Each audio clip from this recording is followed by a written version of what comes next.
पूजा करते समय कमर और गर्दन सीधी क्यों रखनी चाहिए? गीले सिर पूजा क्यों नहीं करनी चाहिए? जब हम पूजा करते हैं तो कमर और गर्दन को सीधा रखने को कहा जाता है। ऐसा क्यों कहा जाता है? इसका मुख्य कारण है कि जब हम पूजा करते हैं तो ध्यान अंतरिक्ष में जाता है और ध्यान को ऊपर ले जाने में सुषुम्ना नाड़ी का बहुत बड़ा योगदान होता है। ये नाड़ी रीढ़ की हड्डी में से होकर ब्रह्मरंध्र चक्र से जुड़ी होती है। अगर कमर और गर्दन झुक जाएंगी तो नाड़ी भी झुक जाएगी।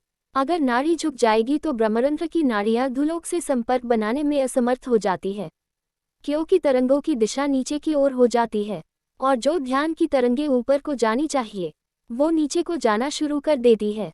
ध्यान हमेशा ऊपर को सोचने से ही लगता है, इसलिए हवन यज्ञ ध्यान और पूजपाठ में हमेशा कमर और गर्दन को सीधा रखना चाहिए। अगर आप जल्दीबाजी में गीले सिर पूजा करते हो तो बहुत हानिकारक होता है, तथा जमीन पर बिना कुचालक आसन के बैठ जाते हो तो भी बहुत हानिकारक होता है। जब आप पूजा करते हो तो उस समय आपके शरीर से विद्युत तरंगें निकलती है और आपका सिर गीला होता है तो वो विद्युत तरंगें गीले सिर के वालों में ही विलय कर जाती है, जिसके कारण ध्यान क्रिया तो बाधित होती ही है, इसके साथ साथ सिर में भयंकर बीमारियों का जन्म हो जाता है।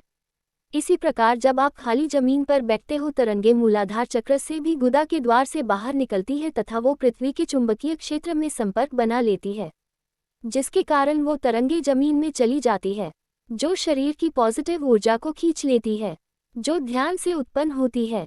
क्योंकि पृथ्वी सुचालक का काम करती है, इसलिए पूजा करते समय कुचालक आसन का प्रयोग करना चाहिए, जिससे उत्पन्न तरंगे सीधे ऊपर की ओर जाए तथा ध्यान और पूजा में सहायक बन जाए।